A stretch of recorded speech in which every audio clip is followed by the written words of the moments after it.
پاکستان بننے کے بعد ملک میں جس ڈاکو نے بڑی شہرت پائی اس کا نام بھوپت ڈاکو تھا۔ بھوپت ڈاکو کا تعلق جوناگڑھ سے تھا۔ جوناگڑھ کی ریاست ایک خوشحال ریاست تھی اور اس کی یہی خوشحالی ڈاکوؤں کو بہت راس آتی تھی۔ قیام پاکستان سے پہلے جوناگڑھ کے جن ڈاکوؤں نے بڑی شہرت پائی ان میں ہیرا، جینا اور بھوپت ڈاکو بہت مشہور تھے۔ ڈاکوؤں کی لاتعداد واقعات لوک داستانوں جیسی شہرت حاصل کر چکے ہیں۔ بھوپت ڈاکو کو سین اور باروٹیا سوراٹ کہا جاتا تھا۔ گجراتی زبان میں سین کے معنی شیر کے ہیں، باروٹیا ڈاکو کو کہتے ہیں۔ باروٹیا کے دوسرے معنی باغی کے ہیں جو اپنی آن بان اور شان کی خاطر ظلم کے خلاف بغاوت کرتا ہے۔ دوستو آگے بڑھنے سے پہلے ہمارے چینل کی فیکٹس 66 کو لائک کریں، سبسکرائب کریں اور بیل آئیکن کو پریس کریں تاکہ ہماری آئندہ آنے والی دلچسپ اور معلوماتی ویڈیوز آپ تک پہنچ سکیں۔ اقبال پاریکھ نے اپنی کتاب جوناگڑھ اجڑے دیار کی کہانی میں لکھا ہے کہ بھوپت کے والد کا نام مہرو جی تھا۔ بھوپت اور اس کا ساتھی دان سنگھ دونوں راجپوت تھے۔ بھوپت کا بچپن چالا راداری کے پرودی گاؤں میں گزرا تھا جہاں وہ اپنے ماموں کے پاس رہتا تھا۔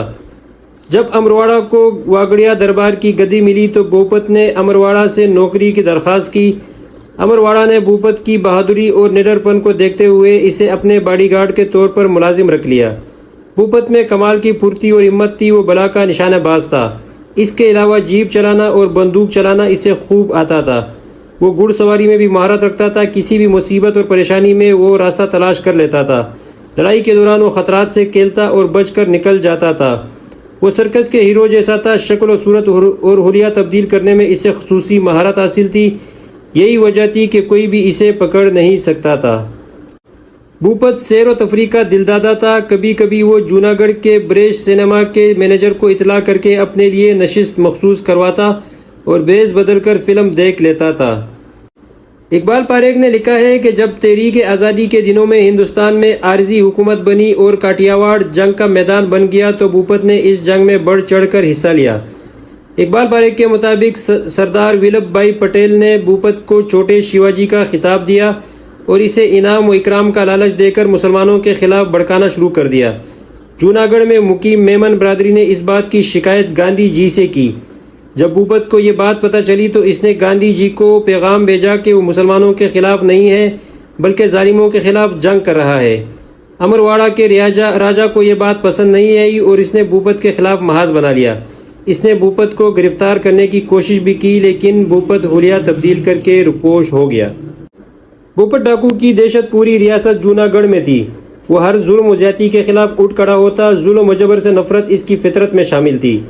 وہ امیر بنیوں اور جابر مہاجنوں کو لوٹتا اور مظلوموں اور غریبوں کی امداد کرتا تھا۔ بتایا جاتا ہے کہ اس نے سینکڑوں یتیم بچیوں کی شادیاں بھی کروائی تھیں۔ حکومت، جاگیردار، پولیس سب ہی اس سے خوفزدہ رہتے۔ جوناگڑھ کی عورتیں اپنے بچوں کو سلانے اور ڈرانے کے لیے بھوپت ڈاکو کے نام کو استعمال کرتی تھیں۔ بھوپت ڈاکو کی ایک خاص بات یہ تھی کہ وہ واردات کرنے سے پہلے پیشگی اطلاع کرتا۔ مزے کی بات یہ ہے کہ اس پیشگی اطلاع کے باوجود وہ واردات کرنے میں کامیاب ہو جاتا اور انتظامیہ ناکام رہ جاتی۔ بھوپت ڈاکو نے بھارت میں سوراشٹر میں لوٹ مار اور قتل و غارت گری کا بازار گرم کر رکھا تھا اور اس کے خلاف 200 سے زائد قتل اور ڈاکوں کا الزام تھا۔ بھارتی حکومت نے بھوپت کی گرفتاری پر 50,000 روپے انعام دینے کا اعلان بھی کر رکھا تھا۔ بھوپت ڈاکو قیام پاکستان کے بعد پاکستان آ گیا جہاں 6 جون 1952 کو روزنامہ جنگ میں انتہائی معتبر ذرائع سے حاصل ہونے والی ایک خبر کے مطابق اسے اس کے 3 ساتھیوں سمیت گرفتار کر لیا گیا۔ دلچسپ بات یہ تھی کہ بھارت میں اتنے زیادہ جرائم میں ملوث ہونے اور اپنی گرفتاری پر اتنے بھاری انعام کے اعلان کے باوجود بھوپت ڈاکو پاکستان میں کسی فوجداری جرم میں ملوث نہیں تھا۔ اسے بلا پرمٹ پاکستان میں داخل ہونے اور بغیر لائسنس ہتھیار رکھنے کے الزام میں گرفتار کیا گیا تھا۔ بھارتی حکومت کو جب پاکستان میں اس کے گرفتاری کی اطلاع ملی تو اس نے حکومت پاکستان سے درخواست کی کہ اس کو بھارت کے حوالے کر دیا جائے، مگر اس وقت تک دونوں ممالک کے درمیان جرائم پیشہ افراد کے تبادلے یا بھاگے ہوئے لوگوں کو واپس کرنے کے متعلق کوئی معاہدہ طے نہیں ہوا تھا۔ اس لیے بھوپت پاکستان میں ہی رہا۔ یہ معاملہ اتنا اہم سمجھا گیا کہ بھارتی وزیر اعظم جواہر لال نہرو نے پاکستان کے وزیر اعظم محمد علی بوگرا سے اس سلسلے میں ذاتی درخواست کی تھی۔ محمد علی بوگرا نے کہا کہ ہم زیادہ سے زیادہ یہ کر سکتے ہیں کہ بھوپت کو بھارتی سرحد کے پار دھکیل دیں جہاں بھارتی پولیس اسے گرفتار کر لے، مگر یہ خبر پریس میں لیک ہو گئی اور پاکستان اپنی اس پیشکش سے دستبردار ہو گیا۔ بھوپت ڈاکو کو محض 1 سال کے بعد رہائی نصیب ہو گئی۔ قید کے دوران اس نے ایک عالم دین مولانا محمد یوسف کے ہاتھ پر اسلام قبول کر لیا۔ اس کا اسلامی نام امین رکھا گیا، تاہم اس نے اپنے محسن عالم دین کی اجازت سے ان کا نام اپنے نام میں شامل کر لیا اور امین یوسف کہلانے لگا۔ امین یوسف نے رہائی کے بعد ایک مسلمان خاتون حمیدہ بانو سے شادی کر لی، جس سے اس کے 3 بیٹے اور 4 بیٹیاں پیدا ہوئیں، جن کے نام محمد فاروق، محمد رشید، محمد یاسین، نجمہ، بلقیس، پروین اور بائی ماں ہیں۔ امین یوسف کراچی میں دودھ کے کاروبار سے وابستہ رہا۔ اس کے دودھ کی دکان پاکستان چوک پر واقع تھی۔ سن 1960 کی دہائی میں اسے فلم جاگ اٹھا انسان میں کادو مکرانی کا کردار ادا کرنے کی پیشکش ہوئی، لیکن بھوپت نے انکار کر دیا۔ بعد ازاں امین یوسف حج کی شہادت سے بھی فیضیاب ہوا۔ امین یوسف نے جیل میں اپنی داستان کالو وانک راوت وانک نامی ساتھی کو گجراتی زبان میں تحریر کروائی، جس کا اردو ترجمہ جعفر منصور نے کیا۔ اس کتاب کا پہلا ایڈیشن سن 1957 میں سکھر سے اور 1917 میں کراچی سے شائع ہوا۔ امین یوسف کا انتقال 28 ستمبر 1996 کو کراچی میں ہوا اور وہ کراچی کے ایک قبرستان میں آسودہ خاک ہوا۔ مشہور کتاب دا پیپل نیکسٹ ڈور اور the curious history of India relation with Pakistan کے مصنف اور پاکستان میں انڈیا کے سفیر کے عہدے پر رہ چکے ڈاکٹر TCA راگھوان بتاتے ہیں کہ اس کے بارے میں ایک فائل میں نے دیکھی جو میرے پاس ڈی کلاسیفائڈ کرنے کے لیے آئی تھی تاکہ اسے نیشنل آرکائیوز میں بھیجا جا سکے۔ یہ معاملہ اتنا اہم تھا کہ اس کے بارے میں دونوں ممالک کے درمیان کئی بار اعلیٰ سطحی بات چیت ہوئی۔ مشکل یہ تھی کہ اس مطالبے کو عملی جامہ پہنانے کے لیے انڈیا کے پاس کوئی قانونی جواز نہیں تھا، کیونکہ تب تک دونوں ممالک کے درمیان معاہدے نہیں ہوئے تھے۔ بھوپت کو یہ اندازہ ہو گیا تھا کہ انڈیا بھیجے جانے سے بچنے کا واحد طریقہ یہی ہے کہ وہ خود کو جوناگڑھ کی آزادی کے لیے لڑنے والا شخص بتائے۔ اس نے صوبے سندھ کی ایک عدالت میں دلیل دی کہ اس نے آزادی کی لڑائی میں حصہ لیا ہے اور اسی بنیاد پر رہائی کا مطالبہ کیا۔ اخبار نے بھوپت کے ان دلائل کو شائع کرتے ہوئے لکھا کہ جب میری ریاست جوناگڑھ پاکستان میں ضم ہو گئی تو بھارتی فوج نے اس پر حملہ کر دیا۔ ہم نے طاقت کا جواب طاقت سے دینے کا فیصلہ کیا۔ ہم نے 3.5 سالوں تک بھارتی فوج کا مقابلہ کیا، لیکن آخر میں فتح انہی کی ہوئی۔ اس کے بعد مجھے انڈیا چھوڑنے اور پاکستان میں پناہ لینے پر مجبور ہونا پڑا۔ میں پاکستان کے تعین وفادار ہوں، جس کے لیے مجھے پناہ دے کر میری زندگی بچائی جائے۔ پاکستان کی حفاظت کے لیے میں اپنے جسم کے خون کے آخری بوند تک وفادار رہوں گا۔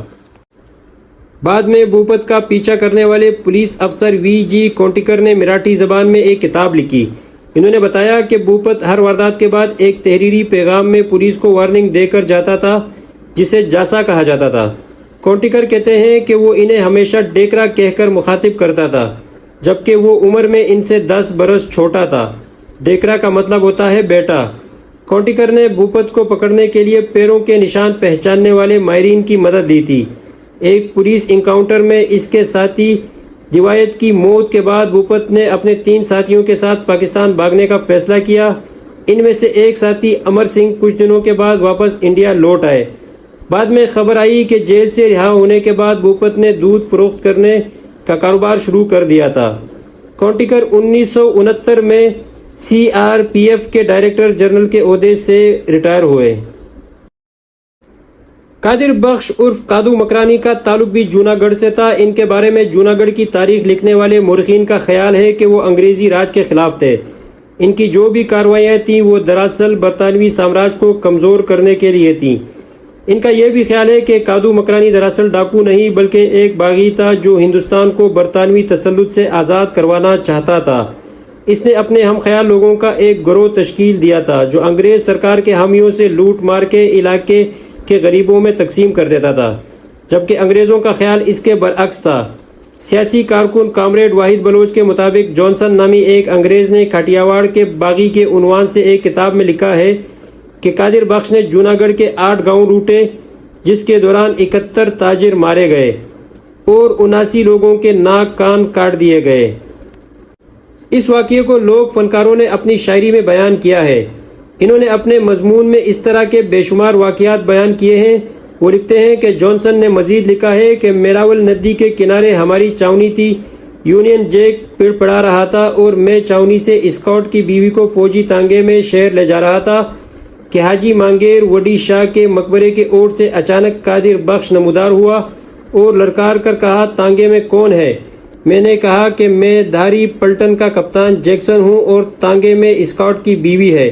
یہ سن کر قادر بخش اور اس کے ساتھی راستے سے ہٹ گئے اور کہنے لگے کہ ہم عورتوں کا احترام کرتے ہیں، لیکن اگر اسکاٹ خود ہوتا تو ہم اسے زندہ نہ چھوڑتے، جس نے میرے پورے خاندان کو مار دیا ہے، ہمارے گھر، ہمارے لہلاتے قید جلائے اور ہمارے بچوں کو ہم سے جدا کر کے باغیانہ زندگی گزارنے پر مجبور کر دیا ہے۔ قادر بخش نے کہا کہ ہم انگریزوں کی طرح درندے نہیں ہیں۔ بمبئی اور کراچی کے اخبارات میں قادر بخش کے بارے میں سنسنی خیز خبروں کی اشاعت شروع ہوئی۔ انگریز افسر ہمفرے نے نئی پولیس چوکیاں قائم کی، پولیس کی نفری بڑھائی اور انہیں قدرے بہتر ہتھیار فراہم کیے۔ قادر بخش کے ساتھیوں نے فیصلہ کیا کہ قادر بخش کچھ دن کے لیے روپوش ہو جائیں، باقی لوگ جوناگڑھ میں ہی رہیں گے۔ فیصلے کے مطابق قادر بخش احمد آباد روانہ ہو گئے اور وہاں سے بذریعہ ٹرین کراچی آئے۔ یہاں آ کر قادر بخش مکران جانے کی کوشش میں لگ گئے۔ قادر بخش نے ایک اونٹ والے سے بات کی وہ اسے مکران پہنچائے۔ اونٹ والا قادر بخش کو پہچان گیا اور انعام کے لالچ میں اسے بغدادی پولیس تھانے کے عقب میں انتظار کروانے کا کہہ کر خود تھانے پہنچ گیا اور پولیس والوں کو لے کر آیا۔ جب وہ قادر بخش کو قابو کرنے آئے تو قادر بخش نے دونوں کو خنجر کے وار کر کے موت کے گھاٹ اتار دیا۔ قادر بخش وہاں سے فرار ہو گیا، لیکن ایک مزدور نے گھر کی چھت سے بھاری پتھر مار کر اسے شدید زخمی کر دیا۔ وہ بے ہوشی کے عالم میں گرفتار ہو گیا۔ جب حکام کو معلوم ہوا کہ وہ قادر بخش ہے تو انگریزوں کو یقین نہیں آیا اور انہوں نے تصدیق کے لیے جوناگڑھ سے پربھائی اور امبارام کو بھی بھیج دیا، جنہوں نے قادر بخش کو پہچان لیا، اور اس کے بعد کراچی میں قادر بخش پر 2 آدمیوں کے قتل کا مقدمہ چلا اور 1878 میں قادر بخش کو پھانسی کی سزا دے دی گئی۔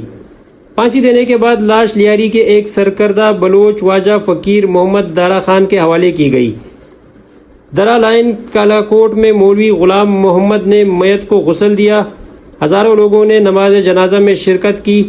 قادر بخش کے جسد خاکی کو میوہ شاہ کے قبرستان میں بڑی شان سے دفن کیا گیا، جہاں آج بھی جوناگڑھ سے قدردان اس بہادر کو خراج تحسین پیش کرنے آتے ہیں۔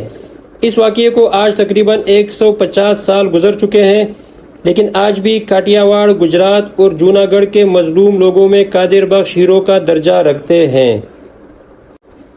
آج بھی مقامی فنکار میلوں میں اس کی لوک داستانیں سنا کر میلہ لوٹ لیتے ہیں۔ ہندوستان میں قادر بخش پر ڈرامے اسٹیج ہوتے ہیں، فلمیں بھی بن چکی ہیں، اور قادر بخش پر بہت سی کتابیں اور رسالے ہندی و گجراتی میں چھپ چکے ہیں۔ بمبئی گزٹ میں ہمفرے اسکاٹ جانسن جسٹس بیمن کی چھپی ہوئی یادداشتیں اور انگریزوں کی لکھی ہوئی کتاب آؤٹ لاز آف کاٹیاواڑ یعنی کاٹیاواڑ کے باغی میں اس کی کہانی موجود ہے۔ معروف مورخ گل حسن کلمتی نے بھی قادر بخش پر ایک تفصیلی مضمون لکھا ہے۔ راجستھان کے مظلوم طبقے آج بھی جھوم جھوم کر اونچی آواز میں گاتے ہیں۔ ڈونگرے ڈونگر کادو رانا ڈہرا دارو گوڑانی واگے ٹھارم ٹھاروے مکرانی کادو جونی دوستی جمدار ماریا ماں ابوڈ نہ ڈے دے لوک نے، جس کا مطلب ہے پیارے قادر پہاڑ پہاڑ تیری دھاک ہے، ٹکارم ٹھوروے گولیوں کی نت آواز گونج رہی ہے۔ پرانی بستی کے پیارے جمادار کادو کو ظالموں نے مار دیا، جس نے کسی کو دکھ نہیں دیا تھا۔